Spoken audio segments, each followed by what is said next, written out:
What up, y'all? Welcome to the J&O Show, where we talk about Poor Man's Podcast reacts to a bunch of smart people talking about the advantages of waiting to marry, whether or not modern marriages are better, the reverse wage gap, and the results of feminism on modern relationship dynamics. Stay to the end where you get to see Poor Man's Podcast go off and tear them a new one. roll clip. Marriages, the top marriages today are the best marriages of all time.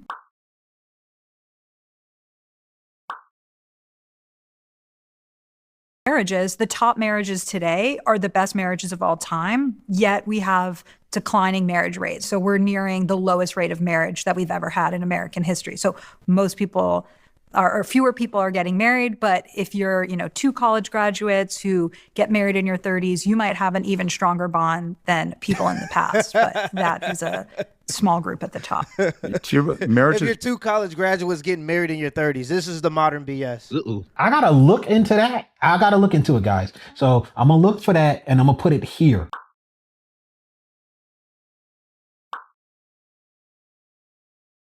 Your mindset really dictates how good of a relationship you have. Mm-hmm. And if your concentration has been on building yourself up, and when you get married, you see that as another thing to implement to level yourself up, your marriage is probably already in trouble. Mm-hmm. Because marriage is not about self-fulfillment. Marriage is about service. Yep. And if you haven't gotten into the mindset that you as a husband are trying to figure out your role in being in service to your wife and to your children, not subordinate. Because there's a difference. And it doesn't mean that you are submitting to. Nope. But you are in service. The things that you bring to the family is a service. As a woman, if you're not thinking about how you're going to be in service to your husband and to your children, you're already starting from a grave disadvantage. Mm-hmm. Because without that idea of service, you're not going to be able to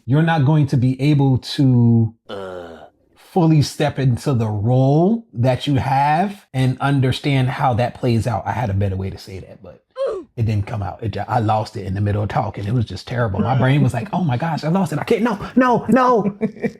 It's gone. That's exactly what happened to me just now. Yep. But y'all get the point. Y'all knew where I was going. Y'all was walking with me. Y'all saw the horizon. Y'all saw I just didn't finish walking. I sat down. Yep.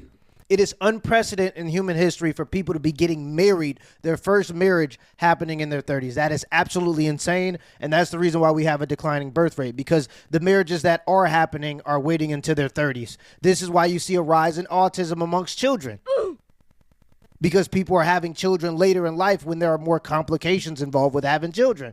And we're trying to normalize this thing, but at the end of the day, two people getting married in their 30s is unprecedented and is not natural. And so when you see the declining marriage rate, it's because people are waiting so much later in life to get married. And the truth of the matter is, as you get older, it's harder to meet people. When you turn 30, you have so many responsibilities, you honestly don't even have time to be dating and meeting people. So all that stuff is supposed to happen when you're younger, but because we're trying to push this BS, this modern BS, just wait, you got plenty of time. People are waiting until they're 30, and then they're having damn near no kids because people are becoming infertile. So it's a big issue. This is modern BS in my opinion. It's become a luxury item. Yeah. If you're in the top quintile of income earning households, you're 75% get married. If you're in the bottom quintile, only 25. If you're in the lower quintile of income earning men, only 1 in 4 chance of getting married. And this has huge impact on our society because we know that married people are healthier, they're wealthier, they live longer. When couples are married, they actually have lower rates of child poverty. And so this has huge implications for our society. Well, of course, it's... Y'all remember we was talking about the benefits of marriage. Y'all ain't want to hear it. Y'all ain't want to hear that, right? Nope. Yeah. Oh, better luck next time, buddy. Yeah. Marriage is a cheat code. That's how I heard somebody say it. Marriage is a cheat code. Yep. Yeah. That's right. You got that I'm repping marriage hard. We over here, son. We over here, son. What? Word. No, that'd be like, Yo, bro, don't put no real. M? That might be real. Stop now. That might have been Is real. that an M? Looks like a W. The broken wrist gang? I don't know what that is. Oh, that might be something different. We're not gonna go there. Yeah, I like that. You had anything to say? Oh, what poor man mentioned as far as children basically being born with birth defect because people are waiting till they're older to have kids. Oh boy. That's something that people try to be like, No, that's not true. they try to run away from that. You can't run. You can't run. They give you all these anecdotal experiences. Well, I had my kid when I was 50 and I was fine. and this, that, and the third. I had my kid when I was 45 and I was fine. You cannot take what happens to a minority of people and gamble with that. The younger you are, the younger your eggs are. So you'll have healthier eggs, you know what I'm saying, to be able to have kids, just point blank, period. Period. Does it mean that as you get older, you cannot have a healthy kid? No, you can still have a healthy child at an older age. We're just saying that. Y'all know y'all ain't none of y'all jokers going and checking y'all egg health every year to make sure that you got them healthy eggs. Y'all know y'all sitting up there with them dusty, Bruh. hard-boiled eggs running around, and y'all think that they still young spring chicken. Yep. Them jokers ain't seen spring in so long. Bruh. It's winter and it's cold out there for them. Stop lying to yourself. Lying to yourself. Just stop lying to yourself. But no, it's just that the likelihood you're putting yourself at a disadvantage to where you could have a child born with different types of health issues and things of that nature. Heck, having a child, period, at any age.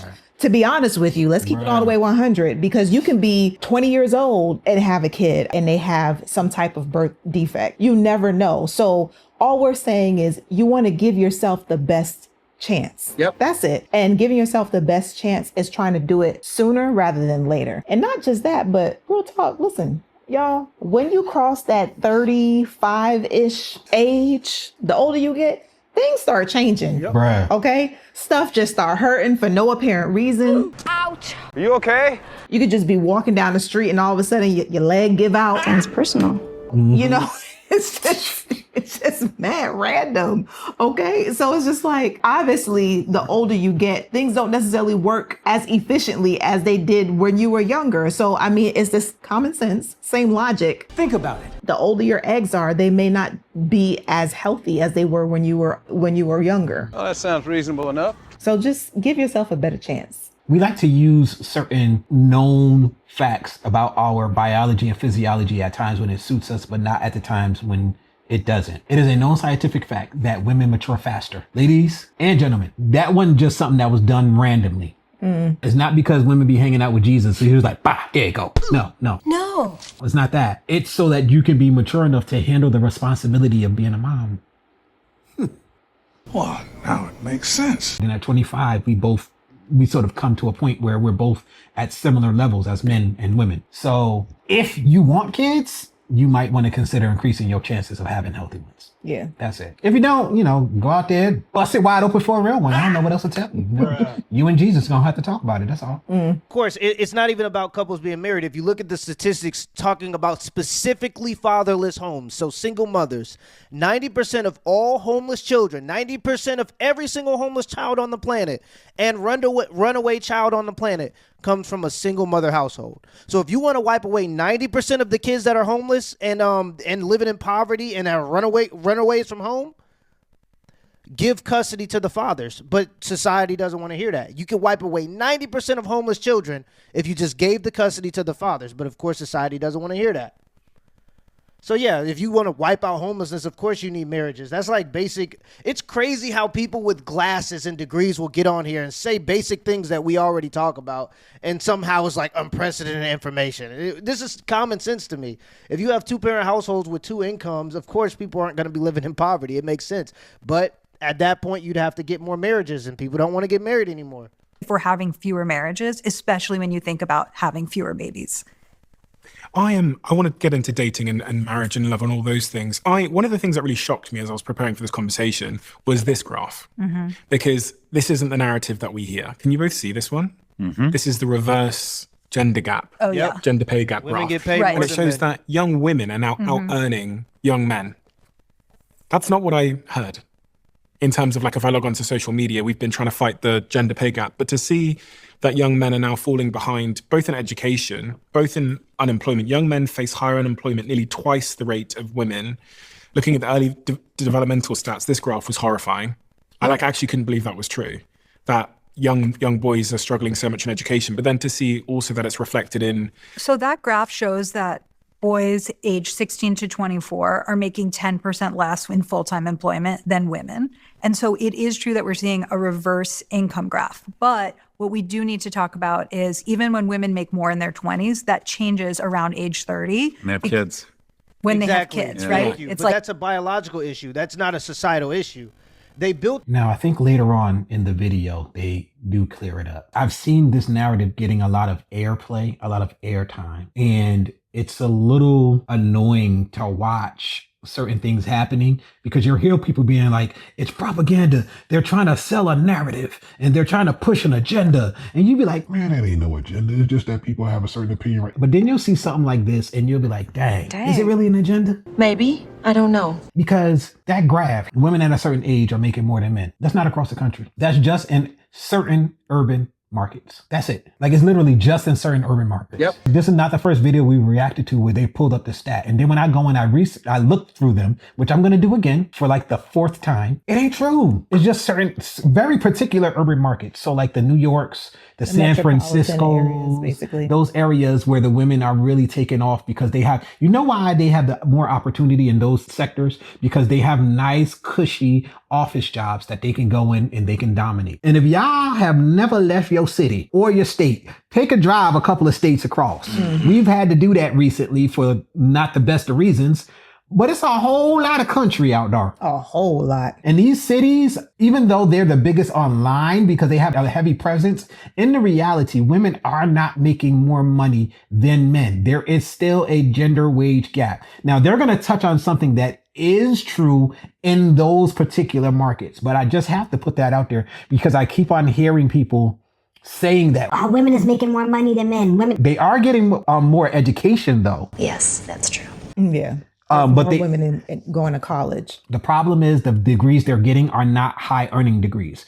So the STEM fields are still dominated by men. And until that switches, which could happen, until that switches, men are still going to end up with a lot of the more high paying jobs. And then when it comes to the other types of workforce, a lot of men are still going to dominate in other workforce, like, you know, infrastructure type jobs that pay very well. Mm-hmm. Men are still going to dominate in those. I think there may come a time where women will be out earning men, and maybe it'll be because it's a certain sector of women that are earning so much that it'll start to skew the scale. Mm-hmm. That is a possibility to happen. I don't know, but it's possible. It ain't happening now, but I know that they want it to happen really, really bad, and it's not true. Issue. They built that whole gender pay gap BS off of biological issues, and the issue is women have children. So when the child gets sick, the mom is going to take more time off. Women are less likely to negotiate their wages because they have less. They are less. They're less likely to basically stand their ground when it comes to how much they want to get paid. They're less likely to negotiate wages. A bunch of different biological aspects go into why women make less, and the only way you can reverse that is to put the men at a disadvantage. And that's something that people don't want to talk about. It's a biological issue. Women make less when they hit their 30s because of biology, not because of sociology or something wrong with society. Like this meteorite hits and there's this huge burden placed on women. And I think that's a big part of the conversation that we'll talk about when we talk about dating is women still feel like they have to have, you know, do all the household chores and raise the kids, but suddenly they have to earn a full-time income too. 100%. And that's because they expect the men to pay the bills. I don't care if we're both working. If I'm paying all of the bills and I'm paying for all of the dates, then you need to be doing all of the house labor. Now, if we're splitting 50-50 on the bills, then we can start discussing domestic labor. But if you still have the expectation of a man paying 100% of the bills, I don't care if you go and get a job. Then we need to still be doing 100%. Then you need to still be doing 100% of the domestic labor because the burden is still on the man to provide. So oftentimes when they're talking about women doing domestic labor, they're talking about those same women wanting men that are still going to be able to pay all of the bills.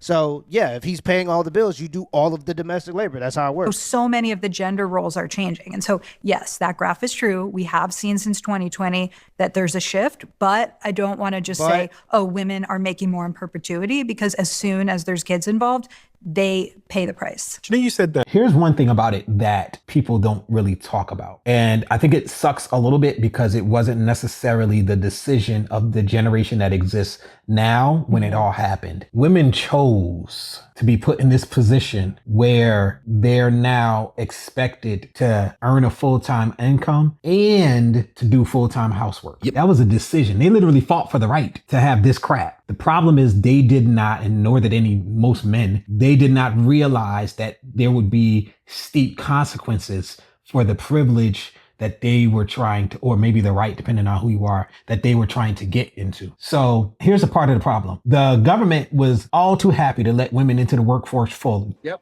They were already working. Women were working. It doesn't matter if you're black, you're white, whatever. Women have been working, even though the narrative in everybody's mind is that they weren't. They've been working. It's just that the types of jobs were different. Women were able to work in offices and all of that other stuff. They just weren't upper management, CEOs and all of that other type of stuff. Black women were working. They were doing a lot of desk type jobs. They were working at the hotels and they were maids and they've been working forever. Even the time that everybody thinks that they weren't, they were working. The issue is once they started really trying to advocate for these higher paying jobs and more women wanted to go into the workforce, now we get to tax twice the population, which means we get twice the money coming into the government. They are enjoying that. Yep. That's happy time.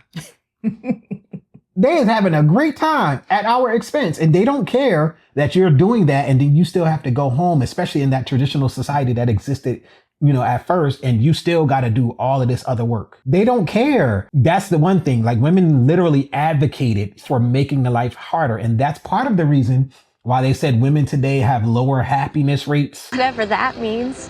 And they're judging that based on the amount of antidepressant drugs, the anxiety drugs that they're taking, the higher clips of therapy, the higher rate of women saying that they really are not happy in life. Working and having to be one of the people to build the foundation to the house is stressful. And I don't believe that it was meant for women to carry that load and the domestic load. Now, if you're doing it out of a place of comfortability, go ahead and start your business. But the thing is, you were supposed to be doing it and not sitting there having your family be dependent on you bringing in this money. It was supposed to be something that you could do at your leisure or as you found your purpose to do so. So the stress and anxiety that comes with being the foundation was not necessarily meant to be on their shoulders in the traditional model. But now they've willingly agreed to put it on their own backs. And now they complaining about how heavy it is. For those of you that are in that mindset, you asked for it. Now you got it. I don't understand why you want men to be doing something about it. Yikes. You're literally learning how sucky it feels to be a guy. Congratulations. It's not fun. And a lot of the advantages and the privileges that men got in society, those were earned. Because they were the ones breaking their back. They were the ones taking on the stress, and they was the ones willing to die. So they got privileges. And I think a lot of these women, because I know it's not all women, they want all of the privileges, but they don't want to go through none of the strife. And it sucks because today's women have to sort of deal with the consequences of what women in the past put on their shoulders. And it sucks, man. I mean, I know it sucks. It really sucks. I'm going to stop because there's more to talk about, but the video's getting long, so I'm going to shut up. If you guys agree, disagree, or anything in between, go ahead and comment that down below. If you guys made it this far, go ahead and smash that subscribe button, turn on your post notifications, and give us a thumbs up so that way you can tell YouTube that you appreciate what we're putting down. What we're putting down. Hey, everybody. Down in the description, there are 2 links. One is to a GoFundMe, and the other one is to a video that explains what the GoFundMe is for. Long story short, we have a medical situation with our daughter that we have to pay for everything out of pocket, and we could really use you guys' help. Yes. If you have the time, we'd love for you to go check it out. If you have the money, the funds, we'd love for you guys to help. If not, maybe you could send a link to somebody else who can help. We thank you for your time. Thank you. Press the off button.